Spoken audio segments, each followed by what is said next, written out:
जय श्री कृष्णा। आइए सुनते हैं षटतिला एकादशी की व्रत कथा को।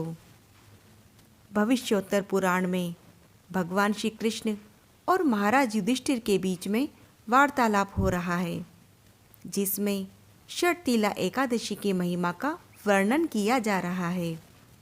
एक बार युधिष्ठिर महाराज ने भगवान श्री हरि से माघ माह के कृष्ण पक्ष में आने वाली एकादशी का वर्णन करने को कहा, जिस पर भगवान मुरली मनोहर ने कहा कि माघ माह के कृष्ण पक्ष की एकादशी को षटतिला एकादशी के नाम से जाना जाता है।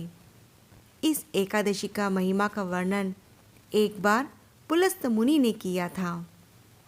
उनसे दालव्य मुनि ने पूछा कि हे महाराज, पृथ्वी लोक में मनुष्य ब्रह्म हत्या आदि महान पाप करते हैं।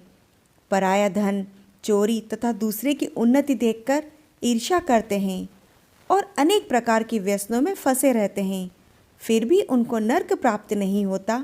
इसका क्या कारण है? वे न जाने कौन सा पुण्य करते हैं जिससे उनके सारे पाप नष्ट हो जाते हैं। यह सब आप मुझे कृपा पूर्वक कहिए।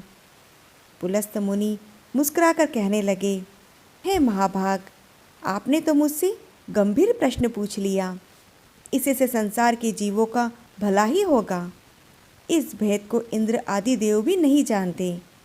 उन्होंने आगे कहा कि माघ मास लगते ही मनुष्य को स्नान आदि से शुद्ध रहना चाहिए और अपनी इंद्रियों को वश में करके काम, क्रोध, लोभ, मोह, अहंकार, ईर्ष्या तथा द्वेष आदि का त्याग करके भगवान विष्णु का स्मरण करते रहें।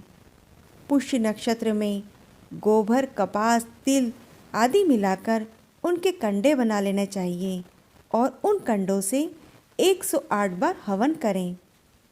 उस दिन यदि मूल नक्षत्र हो और एकादशी तिथि हो तो अच्छे पुण्य देने वाले नियमों को ग्रहण करें। स्नान आदि नित्य क्रिया से निवृत्त होकर सभी देवताओं के देव भगवान श्री हरि का पूजन करें और एकादशी का व्रत धारण करें। रात्रि को जागरण करें। उसके दूसरे दिन धूप, दीप, नैवेद्य आदि से भगवान का पूजन करके उन्हें खिचड़ी का भोग लगाएं। उसके पश्चात पेठा, नारियल, सीताफल या सुपारी का अर्घ देकर उनकी स्तुति करें। हे प्रभु, आप दीनों को शरण देने वाले हैं, इस संसार सागर में फंसे हुए का उद्धार करने वाले हैं। हे पुंडरीकाक्ष, हे विश्व भावन, हे पूर्वज जगतपते, आप लक्ष्मी जी सहित इस अर्घ को ग्रहण करें। जल से भरा हुआ कुंभ ब्राह्मण को दान करें और ब्राह्मण को श्यामा गो और तिल पात्र देना भी उत्तम होता है। तिल स्नान और भोजन दोनों ही श्रेष्ठ हैं। इस प्रकार से जो मनुष्य जितने तिलों का दान करता है उतने ही 1000 वर्ष स्वर्ग में वास करता है। इतना सब कहकर पुलस्त ऋषि कहने लगे कि अब मैं आपको इसकी कथा श्रवण कराता हूँ। एक समय नारद जी ने भगवान विष्णु से यही प्रश्न किया था और भगवान ने जो षटतिला एकादशी का महात्म्य नारद जी को सुनाया वह मैं आपको सुनाता हूँ।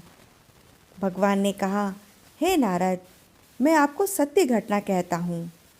प्राचीन काल में मृत्युलोक में एक ब्राह्मणी रहती थी। वह सदैव व्रत किया करती। एक समय वह 1 मास तक व्रत करती रही। इससे उसका शरीर अत्यंत दुर्बल हो गया। वह बुद्धिमान थी, फिर भी उसने देवताओं या ब्राह्मणों के निमित्त अन्न और धन का दान नहीं दिया। इससे मैंने सोचा कि ब्राह्मणी ने व्रत आदि से अपना शरीर शुद्ध तो कर लिया, अब इसे विष्णु लोक तो मिल ही जाएगा, परंतु इसने कभी अन्न का दान नहीं किया, इससे इसको तृप्ति होना कठिन है। भगवान ने कहा कि ऐसा सोचकर मैं भिखारी के वेश में मृत्युलोक में उस ब्राह्मणी के पास गया और उससे भिक्षा मांगी। वह ब्राह्मणी बोली कि महाराज, किस लिए आए हो? मैंने कहा, मुझे भिक्षा चाहिए। इस पर उसने एक मिट्टी का ढेला मेरे भिक्षा पात्र में डाल दिया। मैं उसे ही लेकर स्वर्ग में लौट आया। कुछ समय के बाद ब्राह्मणी भी शरीर त्याग करके स्वर्ग में आई।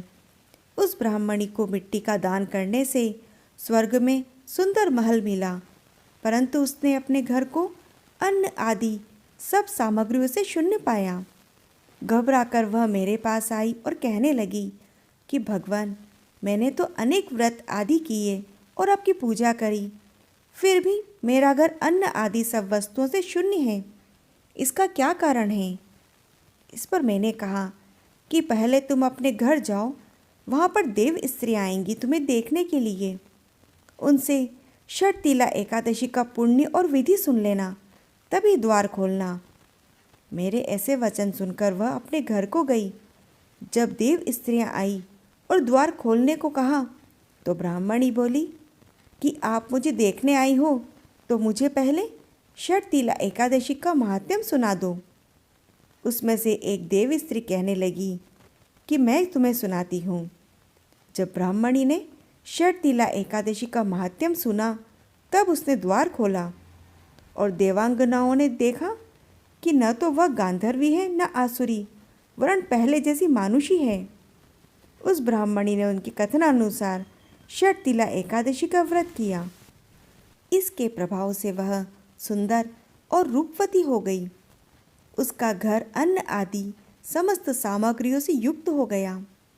भगवान श्री कृष्ण ने कहा कि इसीलिए मनुष्य को मूर्खता आदि त्याग कर षटतिला एकादशी का व्रत करना चाहिए और लोभ ना करके तिल का दान करना चाहिए। इससे दुर्भाग्य, दरिद्रता तथा अनेक प्रकार के कष्ट दूर होकर उन्हें मोक्ष की प्राप्ति होती है। इसी प्रकार की अन्य एकादशी कथाओं का आनंद लेने के लिए आप इस चैनल को सब्सक्राइब जरूर करें और इस कथा को लाइक व शेयर करें। जय श्री कृष्णा।